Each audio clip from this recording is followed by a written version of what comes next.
जय श्री कृष्ण भक्तों, जय श्री कृष्ण बोलो। श्री बांके बिहारी लाल की जय। श्री राधा रानी की जय। माता पिता की जय, गुरुजन की जय। राधे राधे। हरि भक्तों, आज हम कामदा एकादशी के व्रत की कथा का पारण सहित श्रवण करेंगे। इस दिन विधि विधान से भगवान श्री विष्णु एवं माता लक्ष्मी की पूजा की जाती है। साथ ही एकादशी का व्रत भी रखा जाता है। यह पर्व हर माह कृष्ण और शुक्ल पक्ष की एकादशी तिथि को मनाया जाता है। इस वर्ष 19 अप्रैल को जो एकादशी आ रही है वह कामदा एकादशी है। इस व्रत के पुण्य से पातक के अर्थात व्रत करने वाले के द्वारा, साधक द्वारा जितने भी उसके जन्म जन्मांतर में किए गए पाप होते हैं वे सारे नष्ट हो जाते हैं। एकादशी की तिथि जगत के पालनहार भगवान श्री विष्णु को समर्पित होती है। इस दिन विधि विधान से भगवान श्री विष्णु की माता लक्ष्मी सहित पूजा करनी चाहिए। इस व्रत से भक्तों पातक अर्थात व्रत करने वाले व्रती के सारे जन्म के अर्थात पिछले जन्म के सारे संचित पाप नष्ट हो जाते हैं यदि वह विधिवत व्रत को संकल्प लेकर पूरा करे। और साथ ही घर में सुख समृद्धि एवं शांति आती है। चैत्र माह के शुक्ल पक्ष की एकादशी तिथि पर ब्रह्म मुहूर्त में उठें। इस समय जगत के पालनहार भगवान श्री विष्णु एवं माँ लक्ष्मी को प्रणाम और ध्यान कर अपने दिन का आरंभ करें। मंदिर को साफ करें, घर को गंगा जल से पवित्र करें और दैनिक कार्यों से निवृत्त होने के बाद सबसे पहले गंगा जल से मिले हुए जल को ग्रहण करें अर्थात आचमन करें। इस समय अंजलि अर्थात हाथ में जल रखकर आचमन करें। इस समय ओम केशवाय नमः, ओम नारायणाय नमः, ओम माधवाय नमः, ओम हरिकेशाय नमः। इन मंत्रों का उच्चारण करें और अंत में ओम नमो वासुदेवाय मंत्र का उच्चारण करके फिर पीले वस्त्र धारण करें और सब ओर से भगवान को जल अर्पित करें। इसके पश्चात इस मंत्र का श्रवण करें। एहि सूर्य सहस्रांशो तेजो राशे जगतपते अनुकंपय माँ देवी गृहणार्ध्य दिवाकर।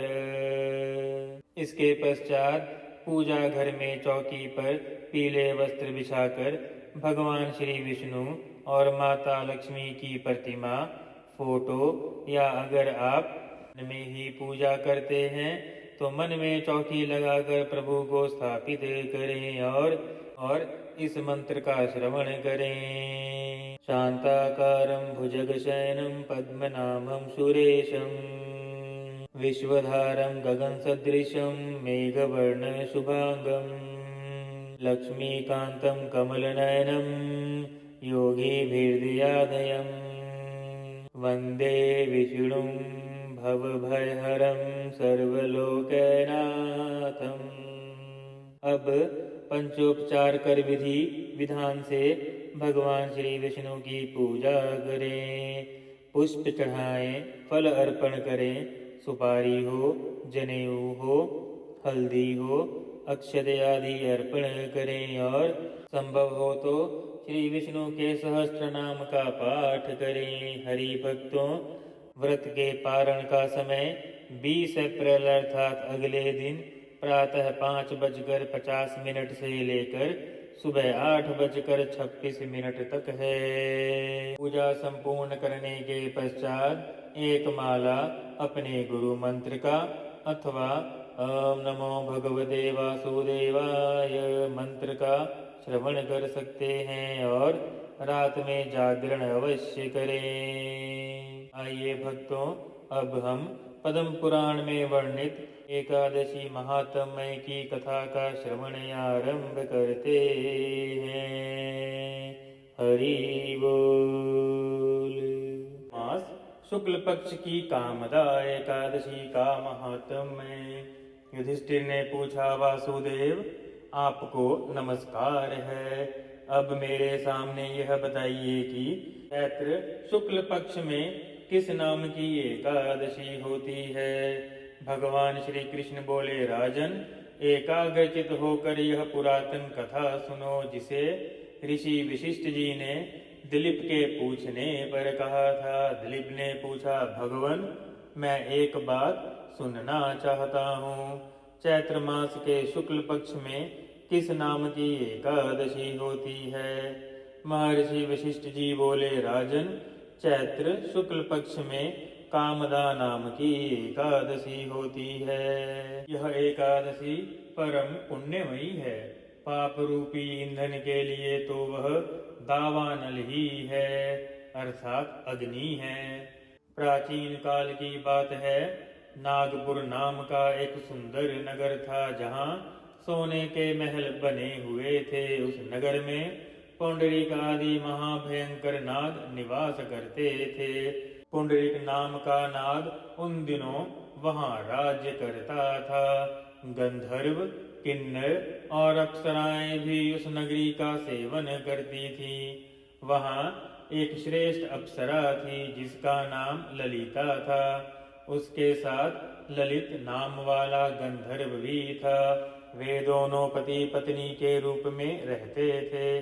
दोनों ही परस्पर काम से पीड़ित रहा करते थे।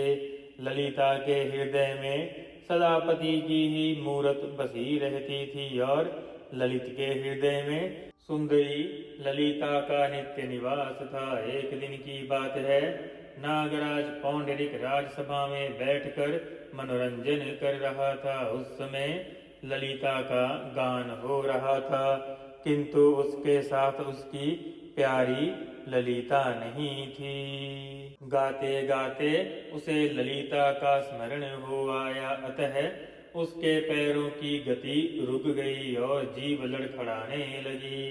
नागों में श्रेष्ठ कारकोटक को ललित के मन का संताप्त ज्ञान हो गया, अतः उसने राजा पौंडरिक को उसके पैरों की गति रुकने एवं गान में त्रुटि होने की बात बता दी। कारकोटक की बात सुनकर नागराज पौंडरिक की आंखों में क्रोध आ गया और उनकी आंखें क्रोध से लाल हो गई। उसने गाते हुए कामातुर ललित को श्राप दे दिया, दुर्बुद्धि, तू मेरे सामने गान करते समय भी अपने पत्नी के वशीभूत हो गया, जा इसीलिए तू राक्षस हो जा। महाराज पौंडरिक के इतना कहते ही वह गंधर्व राक्षस हो गया। भयंकर मुख, विकराल आंखें और देखने मात्र से भय उपजाने वाला रूप, ऐसा राक्षस होकर वह अपने कर्म का भोग भोगने लगा। ललिता अपने पति की विकराल आकृति देखकर मन ही मन बहुत चिंतित हुई। भारी दुख से वह कष्ट पाने लगी। वह सोचने लगी, क्या करूं, कहाँ जाऊं, मेरे पति का यह पाप कैसे नष्ट होगा। आहा, मेरे पति कितना कष्ट पा रहे हैं। और वह रोती हुई अपने पति के पीछे पीछे घूमने लगी। वन में उसे एक सुंदर आश्रम दिखाई दिया, जहाँ एक शांत मुनि बैठे हुए थे। उनका किसी भी प्राणी के साथ कोई भी वैर विरोध नहीं था। ललिता शीघ्रता के साथ वहां गई और मुनि को प्रणाम करके उनके सामने खड़ी हुई। मुनि बड़े दयालु थे। उस दुखनी को देखकर वे इस प्रकार बोले, शुभो, तुम कौन हो, कहाँ से आई हो, मेरे सामने सच सच बतलाओ।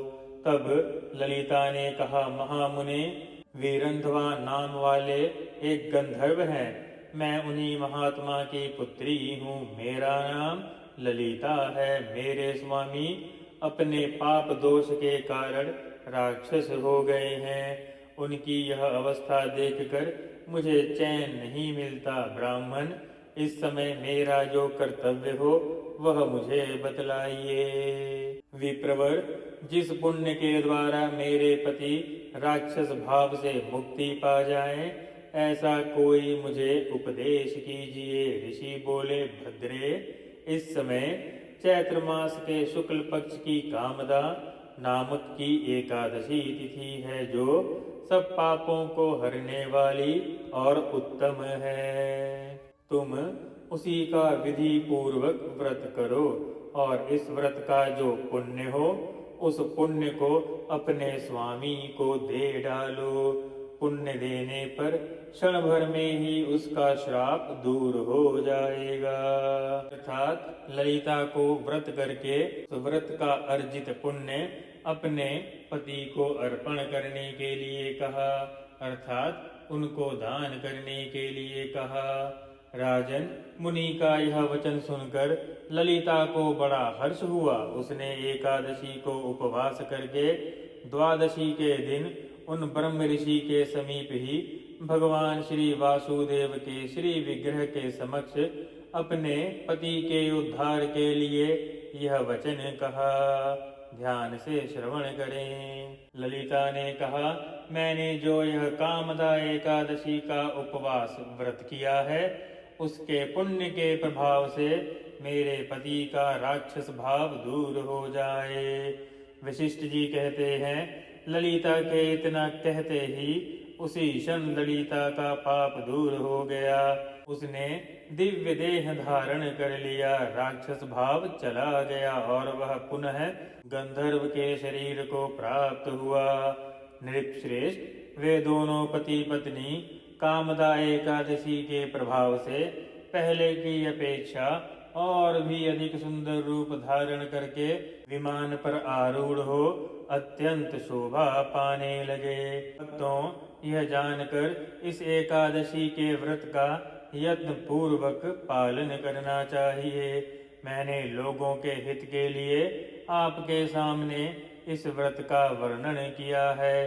कामदा एकादशी ब्रह्म हत्या आदि पापों तथा पिशाच तत्व आदि दोषों का भी नाश करने वाली है, अर्थात पिशाच पीड़ा से भी मुक्ति देने वाली है। राजन, इसके पढ़ने और सुनने से वाजपेय यज्ञ का फल प्राप्त होता है। कथा संपूर्णम। भक्तों, इसके पश्चात आप अपने गुरु मंत्र का या ओम नमो भगवते वासुदेवाय मंत्र का श्रवण भी कर सकते हैं। हरि भक्तों, ध्यान दें, यह ओम नहीं होता, यह है अ उ म, अर्थात अकार, मकार और उकार। अक्षर ब्रह्म योग नामक अध्याय में श्रीमद् भगवद गीता में प्रभु ने स्पष्ट रूप से इस अक्षर को अपना स्वरूप कहा है, अर्थात अक्षर रूप प्रभु का अक्षर रूप है ये, इसीलिए इसका उच्चारण शुद्ध करना चाहिए। ऐसे आइए आपको हम बताते हैं।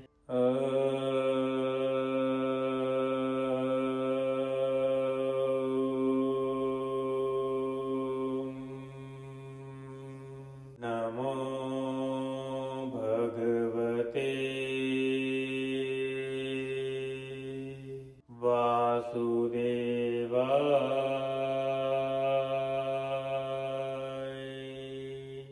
और अनन्य प्रेम से प्रभु को पुकारें। अपने मन में अर्थात ध्यान में प्रभु के सुंदर विग्रह का ध्यान करें और अनन्य प्रेम से प्रभु को पुकारें। हरि भक्तों, हम यथाशक्ति यथा प्रयास शुद्धतम पुराणों का और वैदिक ज्ञान का श्रवण आपके सम्मुख ला रहे हैं। यदि आप चाहें तो सब्सक्राइब करके हमारे चैनल की रीचबिलिटी बढ़ा सकते हैं। आगे हरि इच्छा बोलो। श्री राधा रानी की जय। जय श्री कृष्ण।